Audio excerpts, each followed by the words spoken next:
Hello students, आपका फिर से स्वागत है हमारे यूट्यूब चैनल स्टडी पॉइंट्स में। और आज हम आपको कराने जा रहे हैं क्लास 10th की प्रश्नावली 3.5 का पार्ट 3।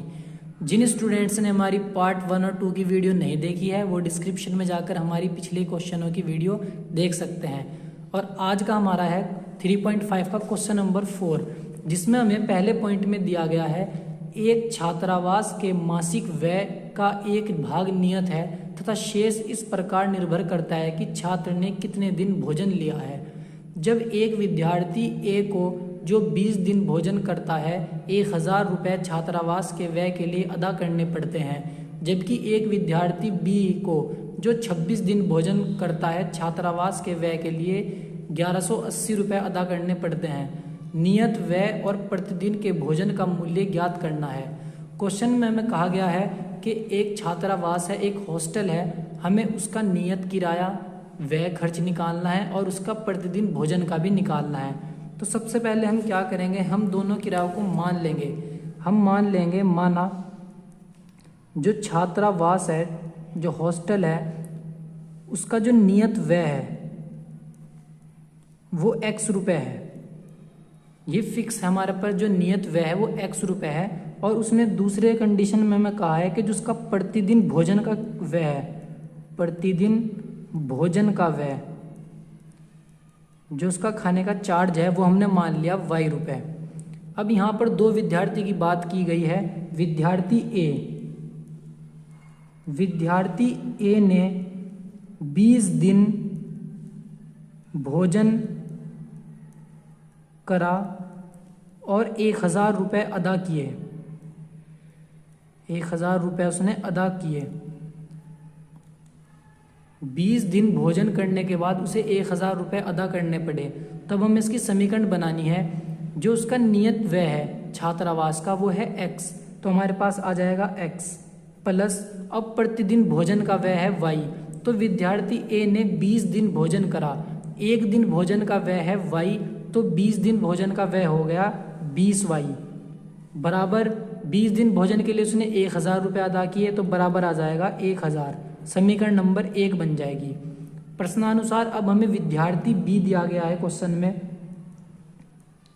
विद्यार्थी बी ने 26 दिन भोजन किया और उसने 26 दिन भोजन करने के बाद 1180 रुपये अदा किए। तो इस बार जो हमारी समीकरण बनकर आएगी वो आएगी x प्लस 26 दिन का भोजन हो जाएगा 26y और बराबर 1180। ये आ जाएगी हमारी समीकरण नंबर 2। x एक नियत व्यय है जो छात्रावास में देना जरूरी है, तो x तो हर बार आएगा ही, और जितने प्रतिदिन भोजन किया गया है उसमें y जुड़ जाएगा। यानी कि 20 दिन का भोजन है तो 20y, यहाँ पर 26 दिन भोजन किया तो 26y। अब समीकरण 1 और समीकरण 2 को हमें हल करना है। हल करने के लिए हम चाहे प्रतिस्थापन विधि लगा लें, विलोपन विधि लगा लें या ब्रजगुणन विधि लगा लें। क्वेश्चन में कहा गया है कि हम किसी भी विधि से आंसर निकाल सकते हैं, तो हम विलोपन विधि का इस्तेमाल करेंगे। विलोपन विधि लगाने के लिए हमें समीकरण 1 में से समीकरण 2 को घटाना है या फिर समीकरण 2 में से समीकरण 1 को घटाना है, हम कैसे भी कर सकते हैं। तो हम यहाँ पर करेंगे समीकरण 2 माइनस समीकरण 1। अब हम अपनी समीकरण 2 लिख लेते हैं, x प्लस 26y बराबर 1180 और x प्लस 20y बराबर आ जाएगा हमारा यहाँ पर 1000। अब हमें विलोपन विधि लगानी है तो साइन चेंज करने होंगे। ये सब प्लस के हैं, अब ये सब माइनस के हो जाएंगे। x से x कैंसिल हो जाएगा। 26y में से 20y जब माइनस करेंगे तो 6y बच जाएगा। 1180 में से 1000 माइनस करेंगे तो 180 आ जाएगा। अब ये 6 गुना में है, 180 के भाग में चला जाएगा तो आएगा 180 भाग 6। जब 180 को 6 से भाग करेंगे तो आ जाएगा 6 या 18 और 0, यानी कि y का मान हमारे पास आ गया है 30। अब हमें x का मान निकालना है। अब हम y का मान चाहे समीकरण 1 में रख ले चाहे 2 में रख ले, x का मान निकल जाएगा। अब हम रखते हैं y का मान समीकरण 1 में। समीकरण 1 है हमारी x प्लस 20y। अब y की जगह रख देंगे हम 30, क्योंकि हमारा y का मान 30 आया और बराबर 1000। 20 की जब 30 में गुना करेंगे तो आ जाएगा 600 बराबर 1000। 600 प्लस का है, ये माइनस में चला जाएगा तो x का मान आ जाएगा 1000 में से 600 माइनस करके 400, यानी कि जो छात्रावास का नियत व्यय है, जो उसका फिक्स था व्यय, वो आ गया है हमारा 400।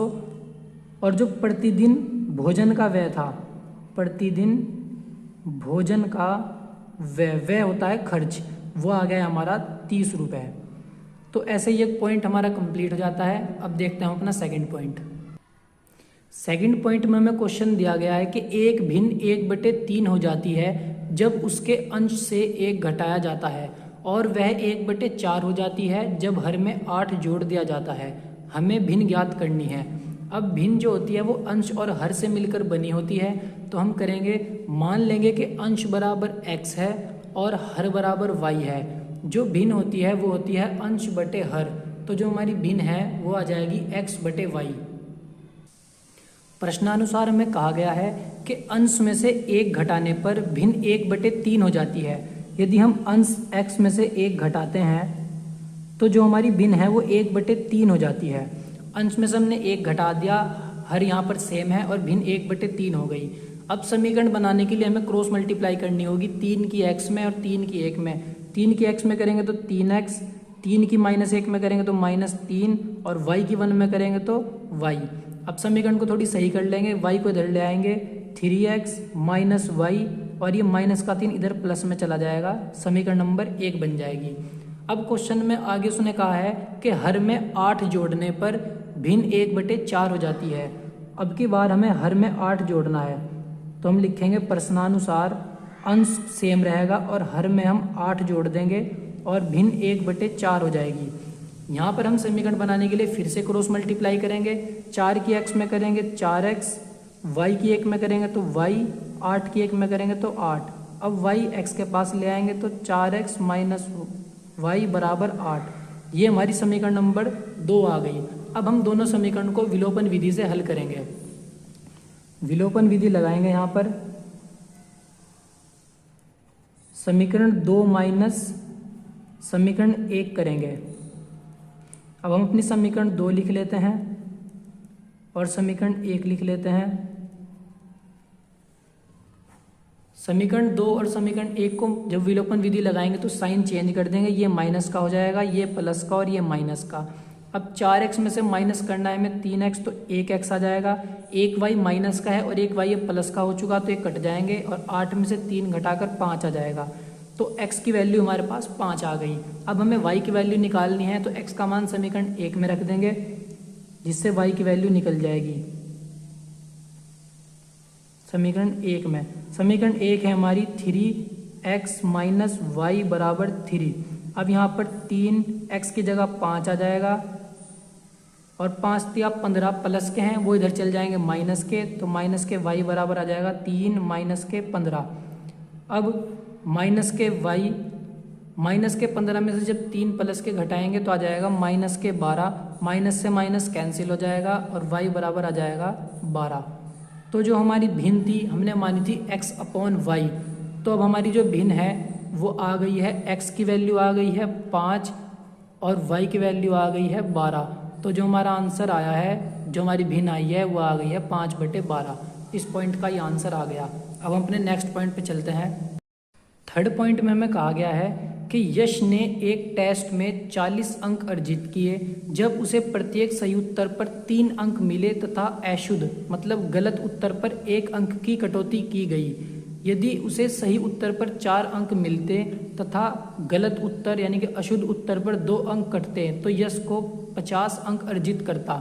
हमें बताना है कि टेस्ट में कितने प्रश्न यानी कि कितने सवाल हमारे टेस्ट में पूछे गए थे। अब हम मान लेंगे यहाँ पर कि जो यश द्वारा किए गए, माना यश के टेस्ट में किए गए सही प्रश्न x हैं तथा यश द्वारा किए गए गलत प्रश्न y हैं और कुल प्रश्न हमारे हो जाएंगे x + y। हमें यही बताना है कि टोटल प्रश्न कितने थे टेस्ट में। इतना करने के बाद अब हमें प्रश्न के अनुसार देखना है, प्रश्नानुसार सही अंक यानी कि सही उत्तर पर हमें 3 अंक मिले। सही उत्तर पर जो प्राप्त अंक हैं वो 3 हैं। सही उत्तर करने पर, और सही उत्तर को हमने माना है x, तो यहाँ पर आ जाएगा 3x, तथा गलत उत्तर पर काटे अंक, यानी कि जो गलत उत्तर करने पर हमारे अंक काटे गए हैं वो थे 1 अंक काटा गया था, और हमने गलत पर्सन को मान रखा है y, तो आ जाएगा यहाँ पर 1y।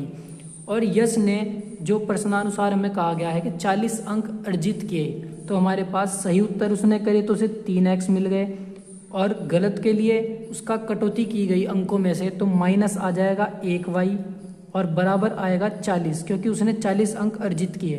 तो हमारी समीकरण नंबर 1 ये बन गई। अब प्रश्न में हमें कहा गया है कि यदि सही उत्तर पर 3 के बजाय 4 अंक मिलते और गलत उत्तर करने पर 1 के बजाय 2 अंक काटे जाते, तो यश 50 अंक अर्जित करता। तो हमें दूसरी समीकरण बनाने के लिए पुनः यही करना होगा, सही उत्तर पर प्राप्त अंक प्रश्नानुसार 4x, अब की बार 4 अंक दिए जा रहे हैं सही उत्तर पर, और गलत उत्तर पर जो हमारे कटे अंक हैं, जो हमारे काटे गए हैं, वो है अब की बार 2y, 2 अंक काटे जा रहे हैं। तो जो समीकरण बन के आएगी वो आएगी 4x माइनस के 2y बराबर 50। अब यहाँ पर हम इस समीकरण को देखते हैं, यह समीकरण पूरी 2 से विभाजित है, हम इसे 2 से भाग दे सकते हैं। जब हम यहाँ से 2 से भाग देंगे, 2 से भाग करने पर यहाँ पर आ जाएगा 2x, यहाँ पर आ जाएगा 1y और यहाँ पर आ जाएगा 25। इसे समीकरण 2 बना लेंगे। अब हम यहाँ पर समीकरण 1 व समीकरण 2 को विलोपन विधि से हल करेंगे ताकि x और y के मान आ जाएं। विलोपन विधि लगाने पर समीकरण 1 माइनस समीकरण 2, अब अपनी समीकरण 1 लिख लेंगे 3x माइनस के 1y बराबर 40, और यहाँ पर दूसरी समीकरण है हमारी 2x माइनस के 1y 25। इतना करने के बाद अब हमें साइन को चेंज करना होगा, यहाँ पर माइनस और यहाँ पर प्लस, यहाँ पर माइनस आ जाएगा। 3x में से 2x जब हम घटाएंगे तो 1x आ जाएगा, ये y कैंसिल हो जाएंगे, और 40 में से जब 25 को घटाएंगे तो हमारे पास आ जाएगा यहाँ पर 15। तो x की वैल्यू हमारे पास आ गई है 15। अब हमें y की वैल्यू निकालनी है, तो x का मान समीकरण 1 में रख देंगे। अब x का मान समीकरण 1 में रखने पर हमारी समीकरण नंबर 1 कुछ इस प्रकार है। अब यहाँ पर हम x का मान रखते हैं, x की जगह आ जाएगा 15 माइनस के y और 40। 15 दिया 45 प्लस के हैं जो इधर माइनस में चले जाएंगे, तो माइनस के y बराबर 40 माइनस के 45। अब 45 में से हम 40 घटाएंगे तो आ जाएगा 5। 45 बड़ी संख्या है जो माइनस की है, इसलिए निशान भी माइनस का आएगा, और यहाँ भी माइनस है और यहाँ भी माइनस है, तो माइनस से माइनस कैंसिल हो जाएगा और y बराबर आ जाएगा 5।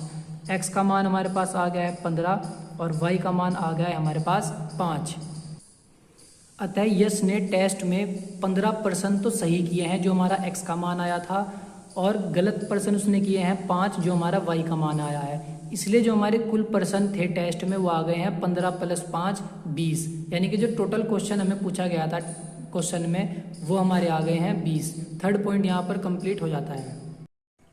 फोर्थ पॉइंट में हमें क्वेश्चन में कहा गया है, एक राजमार्ग पर 2 स्थान A और B 100 किलोमीटर की दूरी पर हैं। एक कार A तथा दूसरी कार B से एक ही समय चलना प्रारंभ करती है। यदि ये कारें भिन्न भिन्न चालों से एक ही दिशा में चलती हैं तो वे 5 घंटे पश्चात मिलती हैं। यदि वे विपरीत दिशा में चलती हैं तो 1 घंटे के पश्चात मिलती हैं। हमें दोनों कारों की चाल ज्ञात करनी है। अब हम दोनों कारों की चाल को पहले x और y मान लेंगे। हम मान लेंगे कि स्थान A से चलने वाली कार की चाल x किलोमीटर प्रति घंटा है और B स्थान से चलने वाली कार उसकी y किलोमीटर प्रति घंटा है। अब हमारे पास 2 पॉइंट हैं, एक A पॉइंट है और एक B पॉइंट है। इन दोनों पॉइंट से हमारी कार चलना स्टार्ट कर रही है। पहली कंडीशन में हमें कहा गया है कि जो कार है वो एक ही दिशा में चलती है और 5 घंटे बाद आपस में मिल जाती है। तो प्रश्नानुसार हम लिखेंगे, प्रश्नानुसार हमें एक ये बात भी देखनी है कि जो पॉइंट A और पॉइंट B के जो बीच की डिस्टेंस है वो 100 किलोमीटर दी गई है। अब हम प्रश्नानुसार पहली कंडीशन के अकॉर्डिंग देखते हैं, जो हमारी एक ही दिशा में चलती है, एक ही दिशा के लिए पहली कंडीशन में हमारे जो क्वेश्चन में कहा गया है कि दोनों कारें एक ही दिशा में चलती हैं और वे 5 घंटे पश्चात आकर मिलती हैं। तो स्थान ए से चलने वाली कार के लिए हमने x माना था, तो 5 घंटे बाद मिलने की कंडीशन में आ जाएगा 5x, और दूसरी कार के लिए आ जाएगा 5y, और एक ही दिशा के लिए 5x में से 5y को माइनस करना पड़ेगा। ये कंडीशन है, ये रूल है एक ही दिशा का, और उनके बीच की दूरी है हमारी 100 किलोमीटर। ये हमारी समीकरण बन जाएगी पहली वाली। इस समीकरण को हम चाहे तो 5 से भाग भी कर सकते हैं। यदि हम 5 से भाग करते हैं यहाँ पर, तो 5 कम 5 1x, 5 कम 5 1y, और 5 की जब 20 से हम गुना करेंगे तो 100 आ जाएगा, यानी कि 100 को 5 से विभाजित करके 20 आ गया। तो ये समीकरण नंबर हमारी 1 बन जाएगी। अब क्वेश्चन में आगे हमें दूसरी कंडीशन में ये कहा गया है कि अब की बार कार विपरीत दिशा में चल रही हैं और वह 1 घंटे बाद आकर मिलती हैं। तो विपरीत दिशा के लिए यहाँ पर प्लस आ जाएगा, और 1 घंटे बाद मिलती है तो यहाँ पर 5 की जगह 1 आएगा। तो पुनः हम करते हैं प्रश्नानुसार। अब की बार आ जाएगा 1x और प्लस आएगा 1y और बराबर आ जाएगा हमारे पास 100। ये समीकरण बनी है हमारी विपरीत दिशा के लिए, विपरीत दिशा के लिए। अब हमारे पास समीकरण नंबर 1 और समीकरण नंबर 2 दोनों हैं। अब हम दोनों समीकरणों को विलोपन विधि से हल करेंगे। तो विलोपन विधि लगाने पर हम समीकरण 2 में से माइनस कर देंगे समीकरण 1 को। समीकरण 2 है हमारी 1x प्लस 1y बराबर 100, और समीकरण दूसरी है हमारे पास 1x माइनस 1y बराबर 20। अब साइन को चेंज कर देंगे। यहाँ पर 1x प्लस का है और 1x माइनस का है, तो ये कैंसिल हो गया। 1y और 1y दोनों जुड़ जाएंगे तो 2y। 100 में से 20 को घटा देंगे तो 80 आ जाएगा। ये 2 गुना में है, अब ये 80 के भाग में चला जाएगा, तो 80/2, और y का मान आ जाएगा यहाँ से कट के 40। अब y का मान समीकरण 1 में रखने पर हमें x का मान भी मिल जाएगा। अब हम लिखेंगे y का मान समीकरण 1 में। समीकरण 1 है हमारे पास 1x माइनस 1y बराबर 20। अब 1x है, 1 लिखने या यहाँ पर 1 अब ना भी लिखे तब भी कुछ नहीं होगा, तो यहाँ पर आ जाएगा x माइनस y का मान है हमारे पास 40 और इधर 20। माइनस का 40 इधर जाकर जुड़ जाएगा, तो 20 और 40 x की वैल्यू आ जाएगी हमारे पास 60। तो यानी कि जो हमने स्थान A से चलने वाली कार की चाल मानी थी x, उसका मान आ गया है हमारे पास 60 किलोमीटर प्रति घंटा, और y का मान आ गया हमारे पास 40 किलोमीटर प्रति घंटा। तो हम लिख देंगे अतः कारों की चाल, दोनों कारों की लिख देंगे हम, कारों की चाल 60 किलोमीटर प्रति घंटा तथा 40 किलोमीटर प्रति घंटा है। दोनों कारों की चाल ऐसे हम याद कर लेंगे। अब हम चलते हैं अपने नेक्स्ट पॉइंट की तरफ। 5th पॉइंट में हमें क्वेश्चन दिया गया है, एक आयत का क्षेत्रफल 9 वर्ग इकाई कम हो जाता है यदि उसकी लंबाई 5 इकाई कम कर दी जाए और चौड़ाई 3 इकाई बढ़ा दी जाए, और यदि हम लंबाई को 3 इकाई और चौड़ाई को 2 इकाई बढ़ा दे तो क्षेत्रफल 67 वर्ग बढ़ जाता है। आयत की विमाएं ज्ञात करनी है। 2 कंडीशन दी गई है, हम दोनों कंडीशन को फॉलो करते हुए समीकरण को बनाएंगे। सबसे पहले हमें पता होना चाहिए कि आयत किस प्रकार का होता है। आयत का आकार कुछ इस तरह होता है, ये लंबाई होती है और ये चौड़ाई, लंबाई के सामने भी लंबाई और चौड़ाई के सामने चौड़ाई। तो इस क्वेश्चन के लिए हम मान लेंगे, माना आयत की लंबाई x है तथा चौड़ाई y है।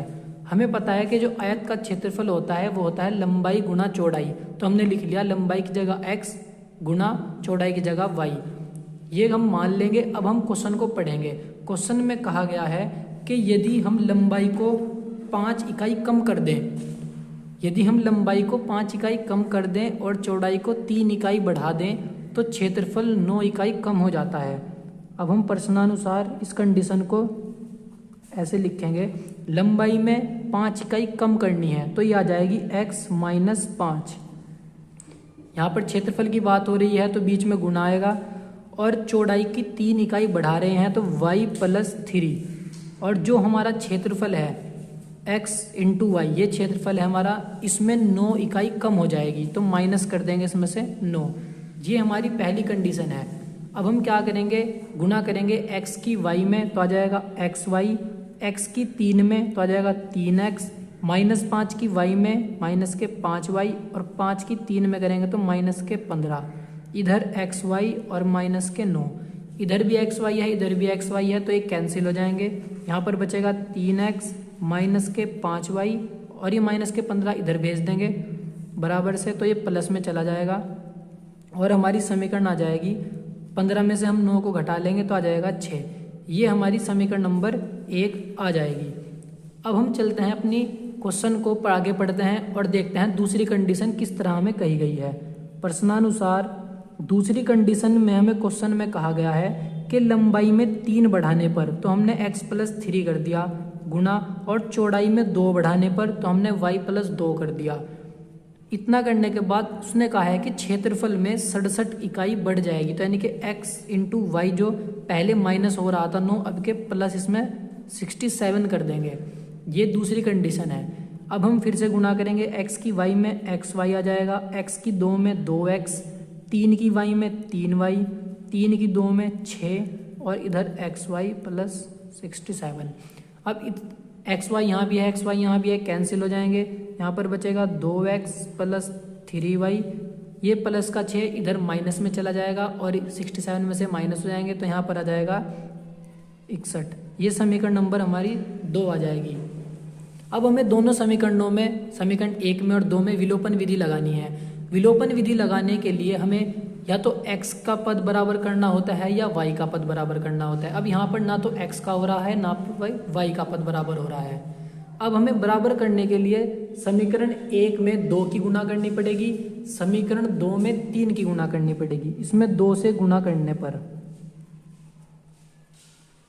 जब हम इसमें 2 से गुना करेंगे तो यहाँ पर आ जाएगा 2 तिया 6x, 2 पंजे 10y और 2 छिंग 12। इसे हम समीकरण नंबर 3 मान लेंगे। अब यहाँ पर हम इस समीकरण में 3 से गुना करेंगे ताकि 3 दूनी 6x आ जाए और x के पद बराबर आ जाए। 3 से गुना, 3 दूनी 6x, 3 तिया 9y और यहाँ पर 3 की जब गुना करेंगे तो आ जाएगा 183। ये समीकरण नंबर हमारी 4 आ जाएगी। अब जो हम विलोपन विधि लगाएंगे वो समीकरण नंबर 3 और समीकरण नंबर 4 में हम अपनी विलोपन विधि को लगाएंगे। विलोपन विधि लगा लेंगे हम। समीकरण 4 माइनस समीकरण 3, ये हमने समीकरण 4 लिख दिया और ये समीकरण नंबर 3 लिख दिया है। अब हम यहाँ पर साइन को चेंज कर लेंगे। साइन चेंज करने के बाद 6x से 6x कट जाएगा, 9y प्लस का है और ये 10y भी प्लस का है तो जुड़कर 19y आ जाएंगे। अब 183 में से हम 12 घटा लेंगे तो 171 आ जाएंगे। अब ये 19 गुना में है, ये इसके भाग में चला जाएगा तो आ जाएगा 171 भाग 19। अब 19 को जब 9 बार पहाड़ा पढ़ेंगे हम इसका तो 171 आ जाएगा। तो यानी कि y की जो वैल्यू है वो आ गई हमारे पास 9। अब हमें x की वैल्यू निकालनी है। अब हम y का मान समीकरण 1 में रख ले, चाहे 2 में और चाहे यहाँ 3 और 4 किस में भी रख ले, हमारा x का मान आ जाएगा। अब हम y का मान समीकरण 1 में रख लेते हैं क्योंकि समीकरण 1 थोड़ी छोटी है। समीकरण 1 है हमारे पास 3x माइनस 5y और बराबर 6। यहाँ पर हम y का मान 9 रख देंगे। 5 गुना 9 बराबर 6। 5 नम 45 माइनस के हो जाएंगे जो इधर जाकर प्लस के हो जाएंगे तो आ जाएगा 6 प्लस 45। अब 45 और 6 जुड़ जाएंगे तो यहाँ पर 51 हो जाएगा और ये 3x के साथ गुना में है, ये इसके भाग में चला जाएगा और 3 से काट के यहाँ पर 17 आ जाएगा। तो x की वैल्यू हमारे पास 17 आ गई है। अब हमारे पास x का भी मान आ गया है और y का भी मान आ गया है। इसका मतलब जो हमारे पास आयत था क्वेश्चन में, आयत की जो हमने लंबाई मानी थी x वो आ गई है 17 मीटर और जो हमने चौड़ाई मानी थी आयत की y वो आ गई है हमारे पास 9 मीटर। यहाँ पर हमारी प्रश्नावली 3.5 जो है कंप्लीट हो चुकी है। हमने इस प्रश्नावली के सभी क्वेश्चन करा दिए हैं। यदि आपको हमारी वीडियो अच्छी लगी हो तो हमारी वीडियो को लाइक करें और चैनल को सब्सक्राइब करना ना भूलें।